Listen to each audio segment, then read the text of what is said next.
그러면은 요 귀신론 오늘 조금 한번 들어가야 되겠죠?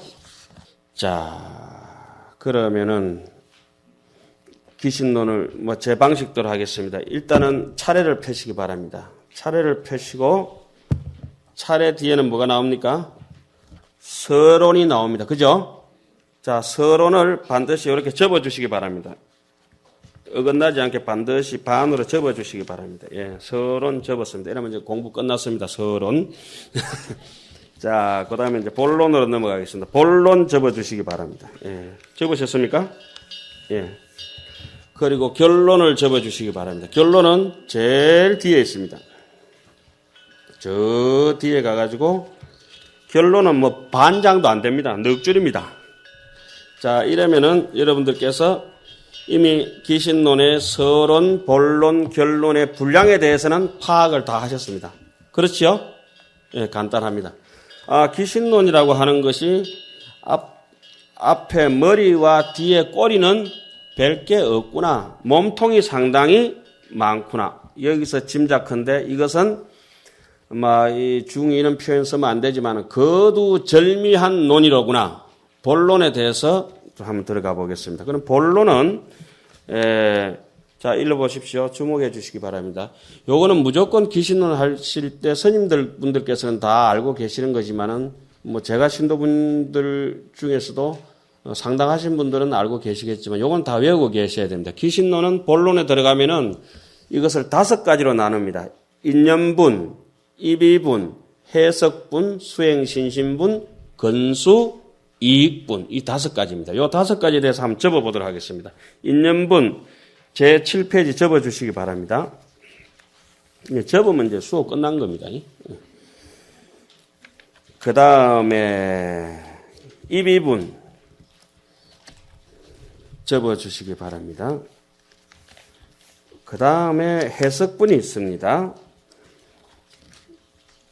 이 공부를 접지 마시고 여기 책을 접으시기 바랍니다. 자, 그 다음에 수행신신분 적겠습니다. 상당히 뒤쪽으로 가셔야 됩니다. 무려 117페이지까지 갑니다. 예.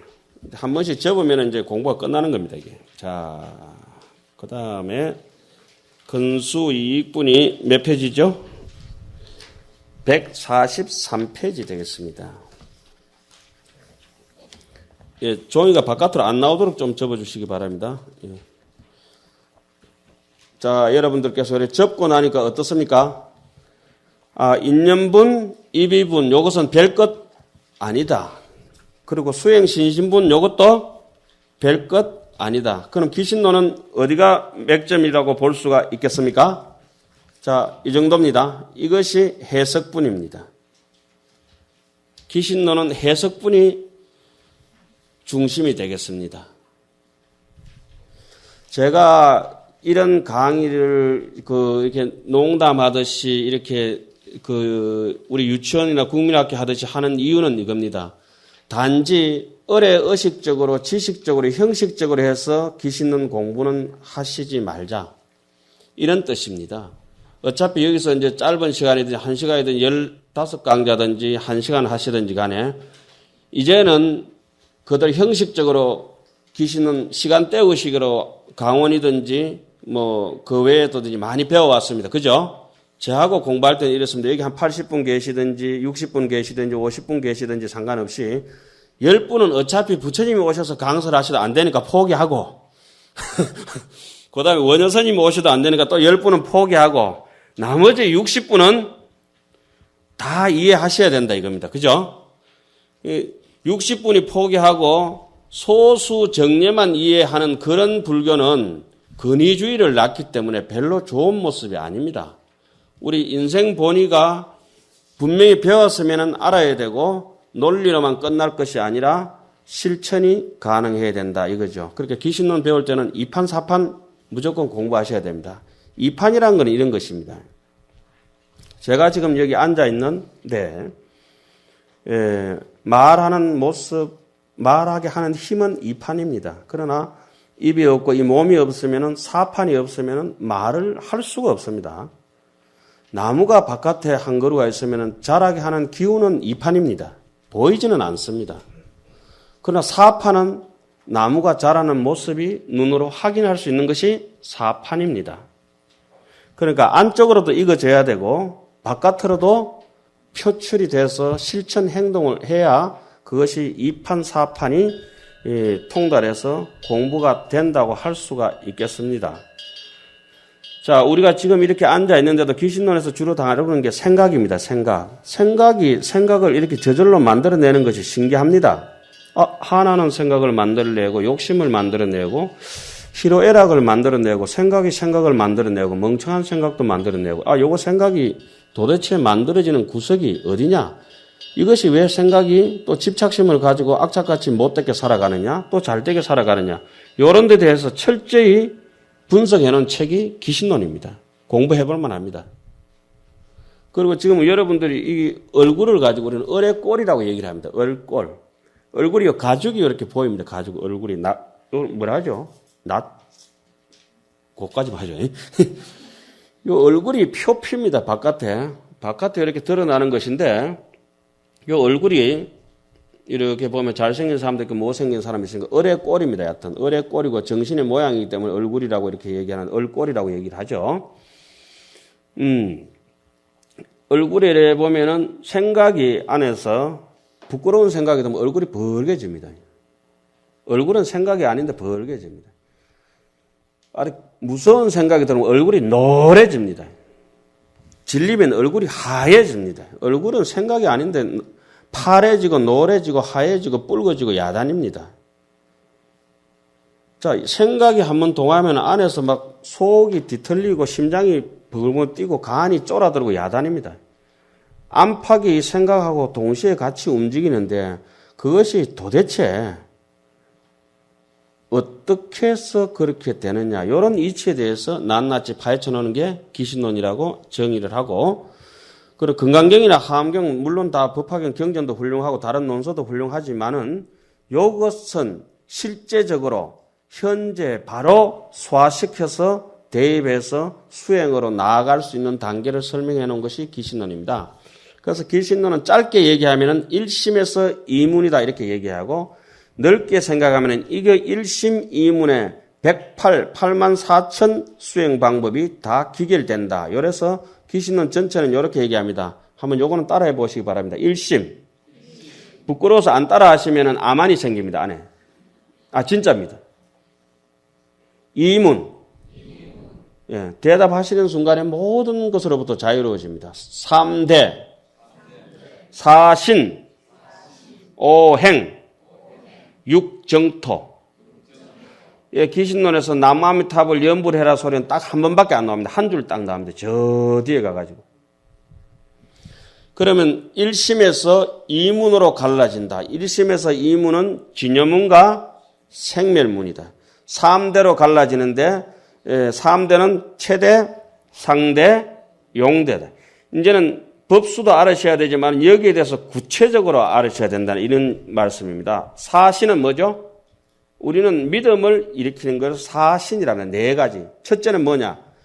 내가 부처님한테 조금도 모자람이 없는 부정불감의 불생불멸의 불구부정의 자성청정심이 내게 있어서 내가 수행을 한다면 수행이라고 하는 것은 이런 것입니다. 본심도 문제가 없고 마음도 문제가 없고 생각이 일어나는 것도 문제가 없습니다.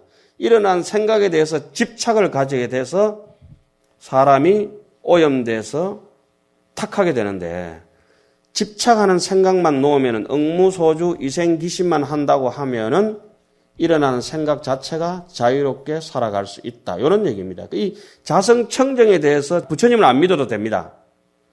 조금 역설적으로 표현하자면 부처님 법을 믿지 않아도 됩니다.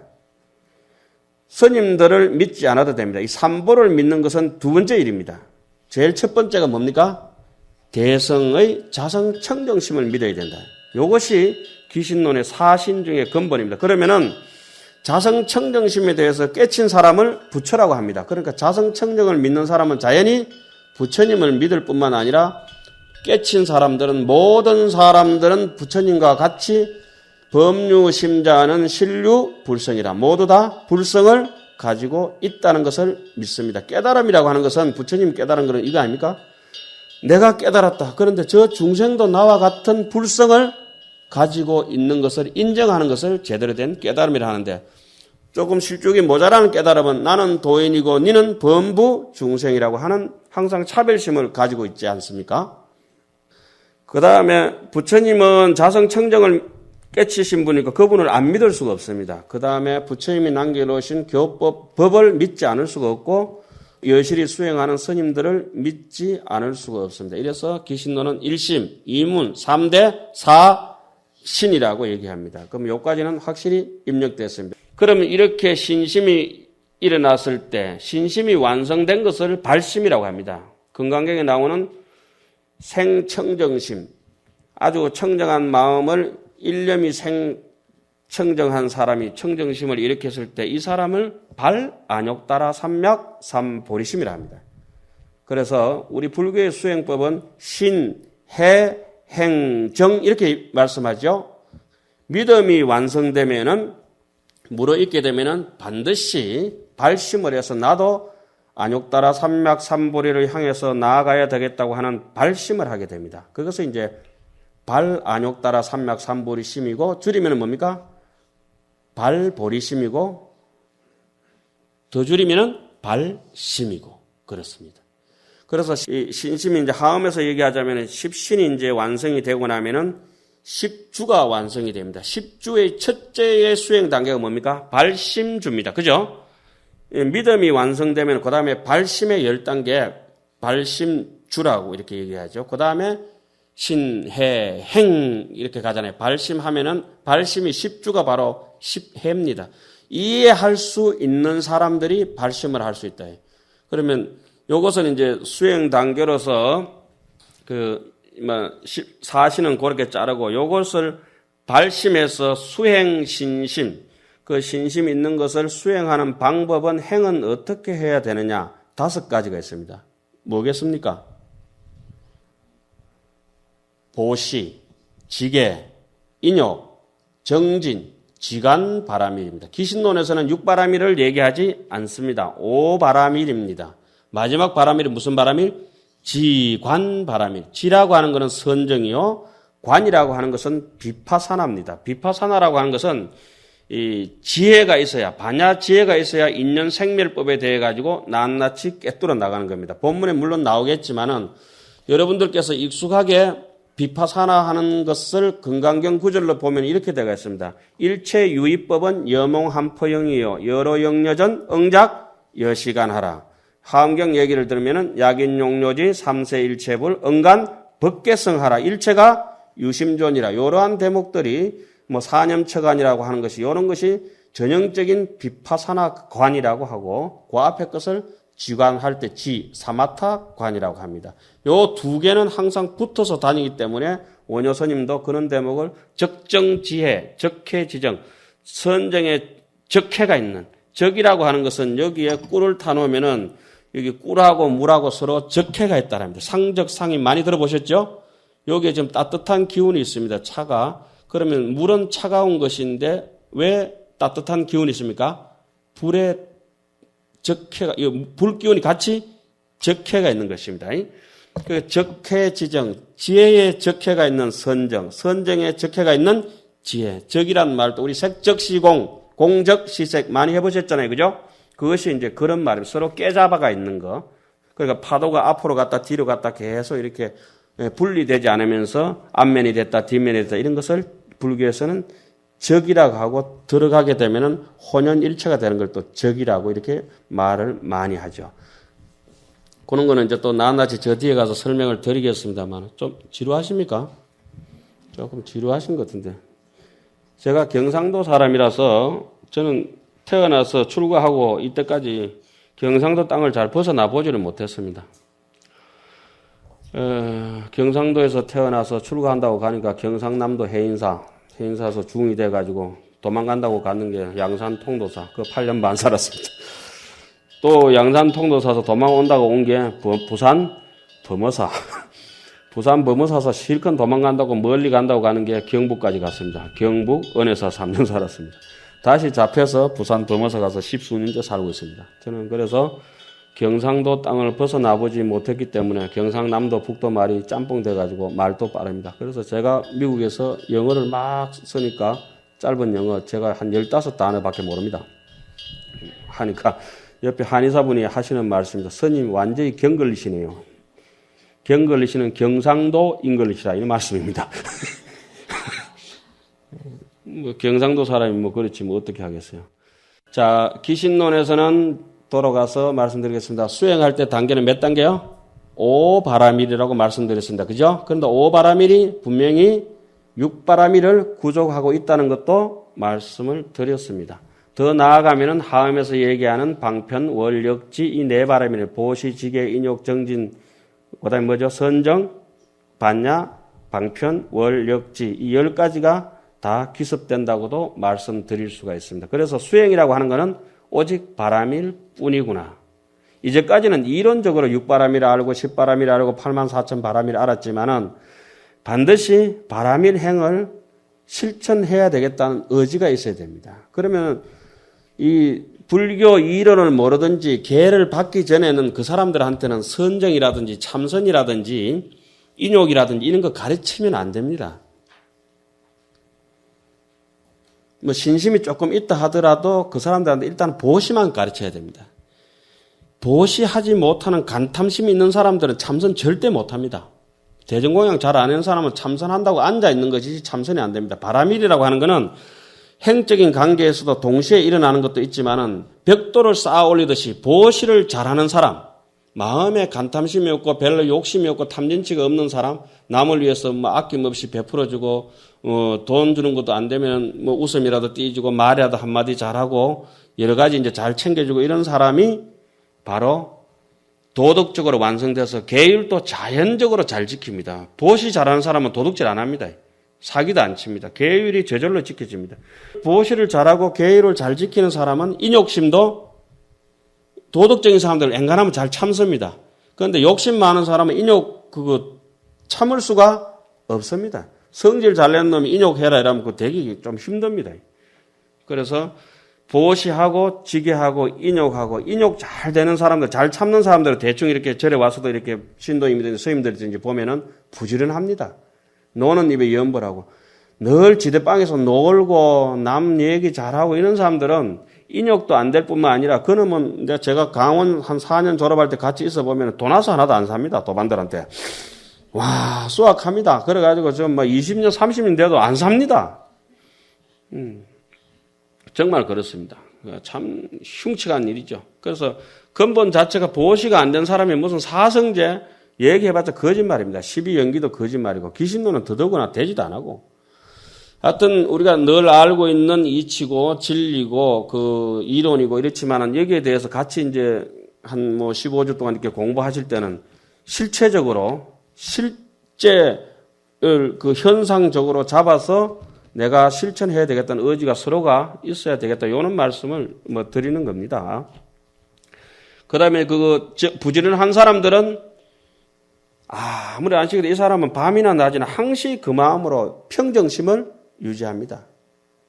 삼매라 평정심 선정이라는 거는 이런 겁니다. 불부불침이라 들뜨지도 않고 산란하지도 않고 혼침이라 캄캄하지도 않은 그 평정심을 항상 유지하는 걸 등지라 그러죠. 평등하게 유지된다. 그런 삼매심을 가지고 남을 대하기 때문에 판단하는 일마다 사사건건이 정확합니다. 그래서 지혜가 자동적으로 이제 돋아나는 것이죠. 귀신론 수행은 그렇고, 그런데 그 수행법이 너무 힘들어가지고 안 되는 사람들은 뭘 해야 되겠습니까? 노는 입에 염불한다. 하다 안 되면 부처님이라도 생각하는 거. 염불하는 거는 염은 중생입니다. 부처님을 생각하는 거는 중생이고, 그것은 한경 청량국사 청량소초에 나오는 얘기인데 제가 그 구절을 보고 났는데 감탄을 했죠. 부처님은 무념입니다. 무념무상 절일체. 예.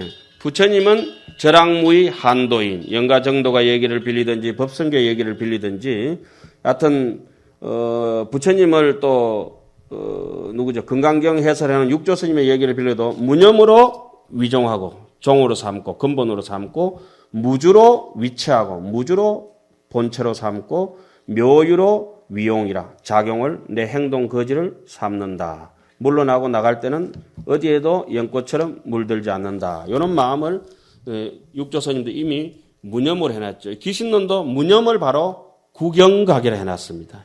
이 무념은 그냥 일시적으로 잡념이 없는 상태를 얘기하는 것이 아니고 원효스님께서 해골 바가지 물 마실 때 뭐라고 말씀하셨죠? 심생적 종종법생하고 마음이 일어나니까 각가지 법이 따라서 현상이 일어나고 심멸적 마음이 사라지니까 생각이 사라지니까 총류도 불이더라. 해골 바가지도 둘이 아니더라. 삼계여 마음법이 오직 유일심이라. 오직 이 한 마음 뿐이더라. 그때 이제 무념으로 당신이 들어가셨다. 그래서 원효스님을 좋아하는 이유가 그겁니다. 원효스님께서는 가실 때까지 가셔가지고 그야말로 견자심성이라 견성의 그 자리까지 마음의 심성의 그 자리를 어떻게든지 엿보았든지 제대로 보았든지 봤다고 많은 사람이 자타가 공인하는 분이 써놓은 그런 진리의 글입니다. 그래서 기신은 이거 해석할 때도 원효스님의 의거해서 해석하겠습니다. 다시 한번 정리하면 기신은 본문은 내용적으로 1심, 2문, 3대, 4신, 5행, 6정토 이렇게 이제 형성이 되어 있고 저기 문단적으로 분류하자면은 인연분, 입이분, 해석분, 수행, 신신분, 건수, 이익분 이와 같이 되겠습니다.